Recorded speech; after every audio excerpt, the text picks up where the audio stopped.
There you go. Perfect.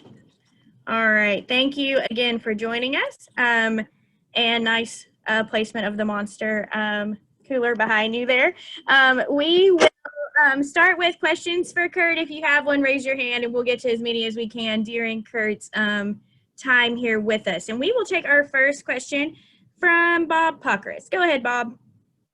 Yeah, Kurt, Goodyear says they changed the right side tire for Vegas from what you ran earlier this year to have more grip. I'm curious if you have any kind of sense of how much more grip or how that could impact things or make it different from earlier this year. I just feel like each racetrack we go to and each tire combination and then the PJ1 spray compound and then even the application of how they spray it changes it each and every week. And so we've learned to just be on our toes. We research through the truck races, the Xfinity races, and it's not a proven science on what all the combinations led to. And you just, again, you have to adapt and roll with it. So we'll see how it plays out. I was hoping, the Bristol tire would have a little bit more grip like they had said, but it was fairly close to where we were with the previous race. So a lot of factors with temperature and other things all come into play. Thank you. All right, we're going to take our next question from Claire B. Lang. Go ahead, Claire.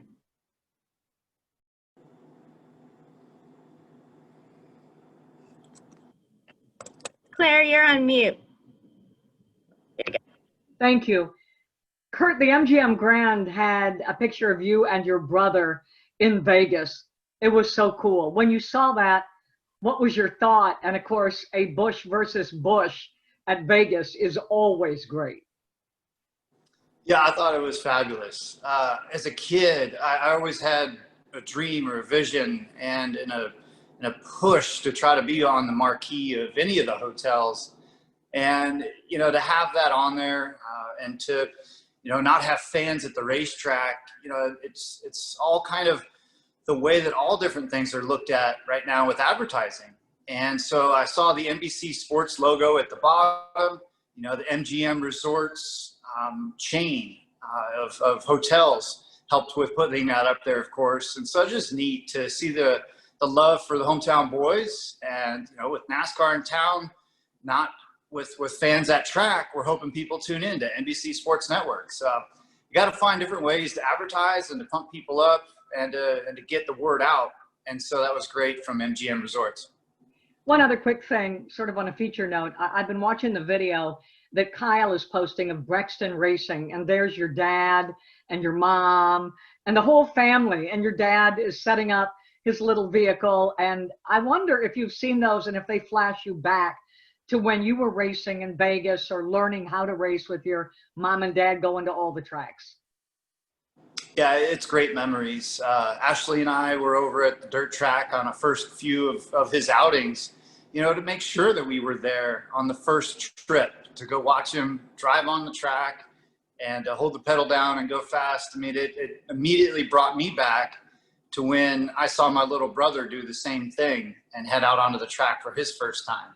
And I know it does that for my dad and my mom when they see a grandchild out there racing. And so it's just neat to see the timeline, and I need to find more time to separate on whether it's the Tuesdays over at Millbridge or over on Saturdays over at the other track.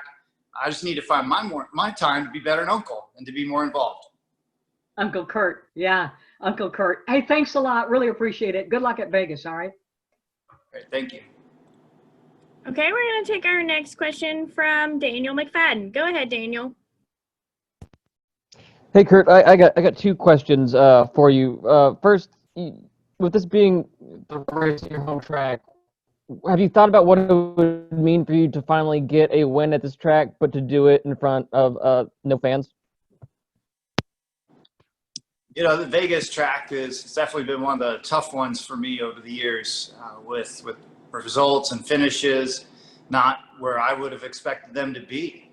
And, with the teams that I've raced for, just never quite found that right magic setup or combination. And then, for me, it's a track that I just have that trouble with.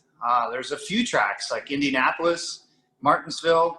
Those are a couple places where I struggle. And so Vegas, I always put that little extra hometown pressure on myself, and I would love to win there.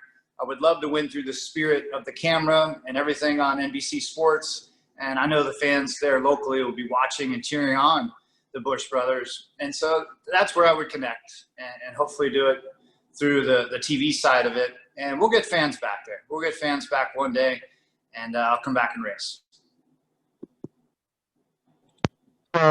This week we found out you're going to have a new teammate next year with Ross Chastain. I was wondering, in his time with the organization as a development driver and in your experience watching him race or racing against him, how would you compare and contrast yourselves as racers? Because you're both kind of described as racers. Yeah, I feel like Ross Chastain is a perfect addition to Chip Ganassi Racing. Ross has done an incredible job to race hard, to promote himself, and to battle through this perseverance with some of the sponsorship changes at Ganassi over the years. Left him somewhat out of a ride with the Xfinity side of things. And so, yeah, the kid is one of those true, family man workers that helped with the family business and had this passion for racing. And he reminds me a lot of myself, and just his true grit and the way that he just keeps pushing and has now landed that first big time contract. So I'm very proud of Ross, and I know he'll bring that same tenacity and drive to the organization as a teammate. And I couldn't think of a better kid to try to help out and to get him established in the Cup Series. Okay, we're going to take our next question from Steve Post. Go ahead, Steve. Hey, Kurt. With the second and third rounds of this races of this round, Talladega and the Roval, and the uncertainty of that, I know you guys work hard. You go into every race with all the energy in the world, but the urgency of coming out of Vegas in good shape, how important is that going to be with the uncertainty of races 2 and 3? Yeah, I mean, that's why they're all in this mix, and that's why they're playoff race tracks in this round and in any of the rounds. They're all difficult tracks. They're all a challenge for their own reasons. And, a mile and a half you could look at as being somewhat of a standard type of flow with pit calling and pit stops and racing. But a place like Vegas fits into a track like Texas as well, where you can change just left side tires, like we saw Austin Dillon do to win the Texas race earlier this year. So all the different strategies, all the different things playing out. There's 2 Hendrick cars now not in the playoffs, but they're fast. Same thing with Gibbs. You've got one car, the 20, Eric Jones, not in the playoffs, but he's fast. Those are points that those guys could take away from the contenders that are still left in the situations they're in. So you just got to race hard, race smart, and there's 3 ways to get points each and every weekend: stage 1, stage 2, and the finish of the race. And that happens at all the racetracks.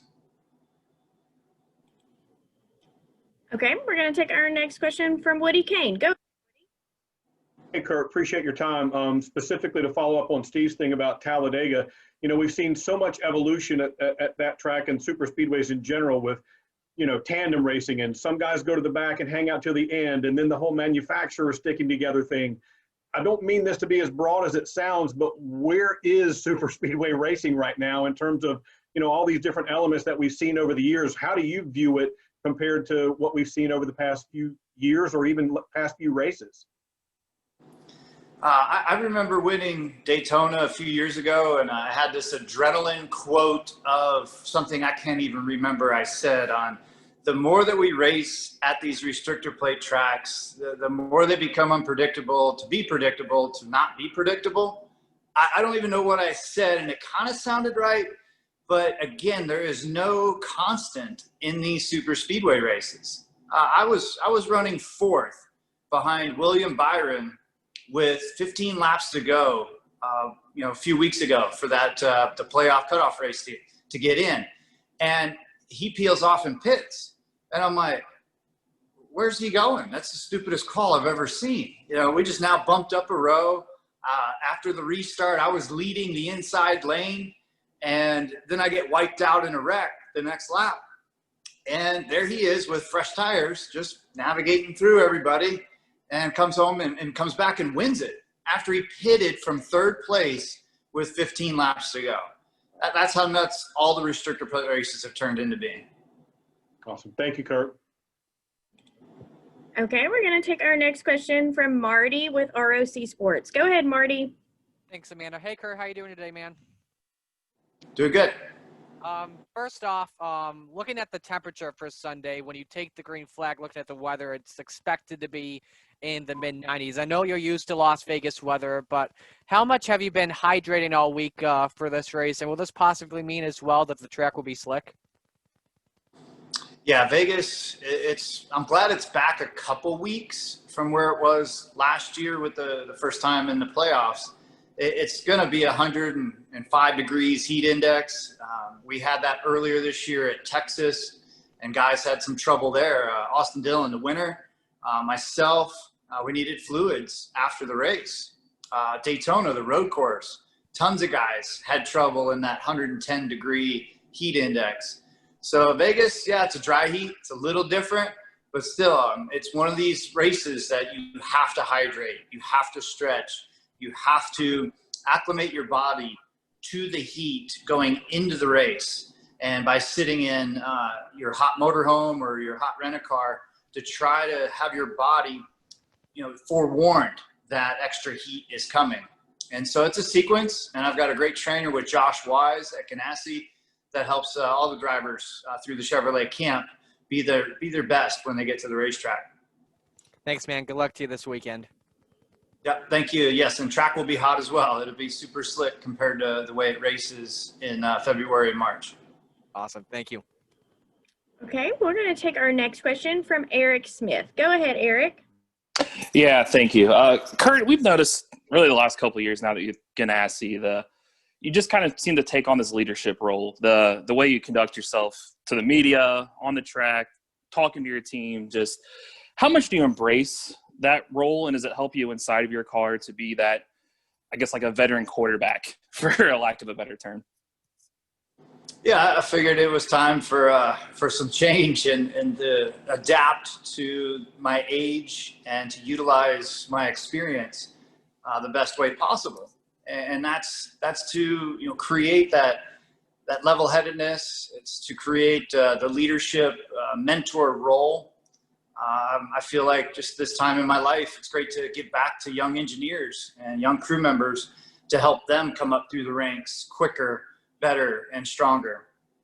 And so it's just a nice fit as well with Chip Ganassi, racing for a legend like him who has that tenacity, who has that fire and the desire to win every single week. There's only so much room for those big egos, and he helps me moderate mine. And that's part of the combination of why it works so well and being able to deliver good results over there. And now that you're 3 playoff races in, where do you feel your team sits right now? I know prior to you coming there, the one car didn't have a lot of playoff success, but now that you're there, you got them in the round of 12 again. Do you guys feel like you're there yet? Are there any areas that you feel like can be improved on to be that championship team? What I like is we have had better lap times at all 3 races so far compared to maybe the 5 or 6 races leading into the playoffs. And so I look at Darlington as a pretty solid result. We had one really good pit stop and one bad one mixed together, and that's where we fell back to 8th place. I felt like our lap times at Richmond were solid, but we were on a pitch strategy from our engineering group and from our data that said we should go this route. And it took us from running 6th, and we led some laps, but it took us all the way back to 13th. So that was a big mistake on losing points. And then at Bristol, we were running pretty strong. I felt like we were a top 5 car and then ended up with a loose wheel. And so we had to battle back, but a lot of other guys had trouble as well at Bristol. So we're on to the next round. We know that our cushion is gone. We ended Bristol with 33 points to the good. and now we start Vegas -4. So that's just part of the system, and now we have to be perfect. We have to get every point possible that we're able to get on our own from Vegas, Talladega, and the Roval, and that should help us advance. Thanks, Kurt. Good luck this weekend. Thank you. Okay, we're going to squeeze in one follow-up from Daniel McFadden. Go ahead, Daniel. Hey, Kurt. This question might be a little bit out of left field, but you're very well known for being a very technical-minded driver. You're very in tune with what's going on with the race car. I was wondering, have you ever thought about in your post-driving career ever maybe putting on like the crew chief hat for a race team? That is probably the toughest position in NASCAR. I think it's the most underrated position. And for me to be a crew chief, I tried it one time for my little brother when he was in an ARCA car at Charlotte. And I was running around like a chicken with my head cut off. I had no idea what was going on, all the expectations, all the responsibilities. I don't see myself being a crew chief. I even struggle to this day with pitch strategy calls from the race car. And so I think more of a mentor or a driver coach would be down the right avenue, not a crew chief. All right, Kurt, we appreciate your time. We wish you the best of luck in Vegas this weekend, and thank you again for joining us. Great. Thank you, guys.